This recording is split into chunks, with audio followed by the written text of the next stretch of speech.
خير حبايبي، كيفكم؟ شو أخباركم؟ إن شاء الله حبايبي الكل بخير. طبعا في أخت حكت لي دائما أنتي تصوري بمكان، وهذا المكان أظن مطبخ، فأنا حابة أشوف مطبخك.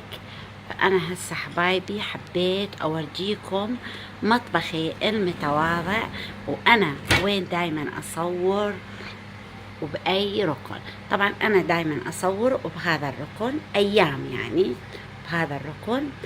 زين إذا كانت يعني مشغول الركن الثاني، زين. وأيام طبعا هون أنا مطبخي 3 جهات يعتبر.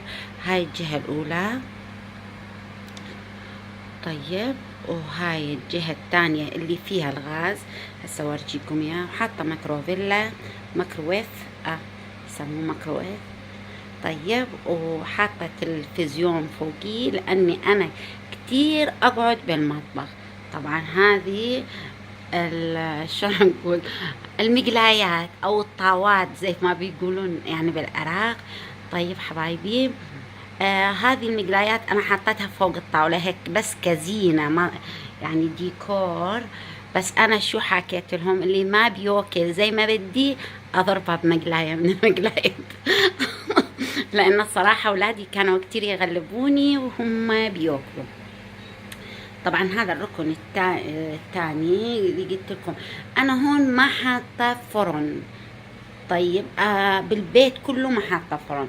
أنا عندي سطح زي ما قلت لكم، حاطة فرن على الدرج، لأن أنا طابق الفوق كله اللي حطيته برا. ما أحب الصراحة لا أقلي سمك، لا أشوي دجاج. يعني ما أحب شغلات أقليها تطلع كتير زفرة داخل البيت. تقلاية تقلي يعني هيك خفيف. أورجيكم وين أسوي. طبعا هذا الركن الثاني هون، طلعوه وبعدين أورجيكم إياه. الركن اللي بعديه اللي أيام كمان أصوركم فيه هو هذا الركن. حتى يمكن شايفين هاي الفازة، وهاي الفازة من شغل ايدي، وان شاء الله اورجيكم اياه كيف شغل ايدي بهيك سوالف. ان شاء الله اورجيكم اياه بالفيديوهات القادمة. طبعا هون هذا المكان اللي اقول لكم انا ما احب بقلي بهيك. انا عندي هذه. طيب عندي وحدة كلش كبيرة، تبعت يعني من هذه تكون بيها 2.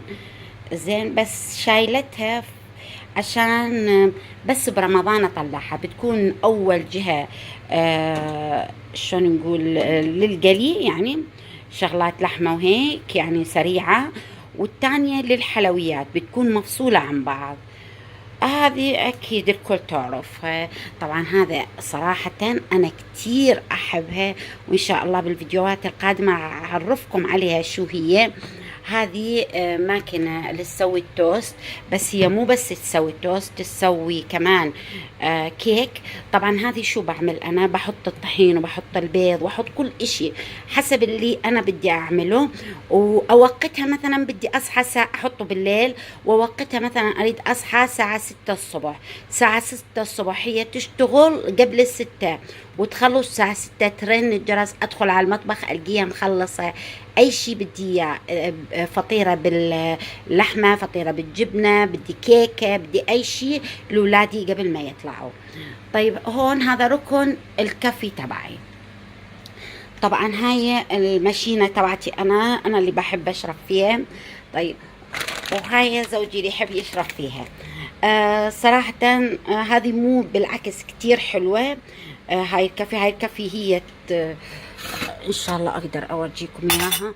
هذه هي تطحن، ويعني تحطين الكافي عادي كحبوب. والله ما فيها الحبوب لان زوجي مسافر ومني يسافر افضيها. المهم هنا نحط الحبوب تبعت الكافي، وهي تطحن وتنزلي الكافي من هون، وتسوي كابتشينو، تسوي لاتيه ماكياتو، تسوي كل اشي الصراحة. هذه بالنسبة لهذه لا، هاي كافي عادي. طبعا أنا توني كنت بسوي الكافي تبعي. زين، هذا ركن الكافي تبعتي وركن الشاي وهيك. زين، هون طاولة الطعام. طبعا هون احنا نقعد بوقت الغداء يعني. هون ولادي يقعدوا، أنا وزوجي وولادي هون تكون كعكتنا. هذا ركن مطبخ.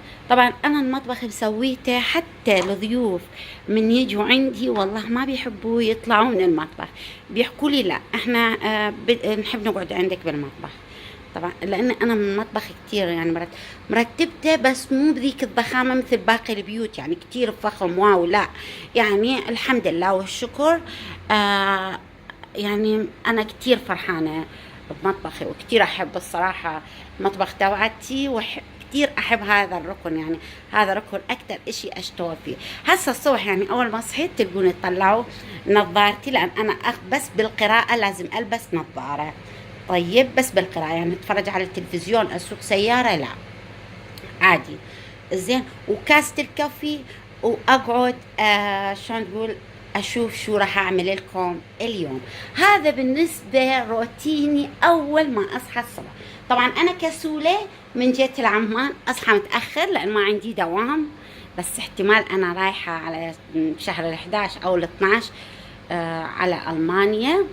طيب اقضي هناك هيك يعني ما راح اقدر اقضي كثير، اقضي يمكن احتمال هيك اسبوعين او 3 ازور صاحباتي واجيب مواد كمان جديدة الي هذا بالنسبة ليوم الفيديو حبايبي. طلعوا هون انا هيك عاملة ركن احط كل الادوات تبعاتي كزينة، وبنفس الوقت هيك ديكور. انا بحب هذا الديكورات، لان انا هاي الديكورات صراحة انا عندي كان مطعم طيب تبعت يعني بعمان تبع أراجيل الزوجي، وكنا يعني بنسوي هيك ديكورات بالمطعم تبعتنا، فظليت حابة هذا الديزاين وسويته ببيتنا كمان.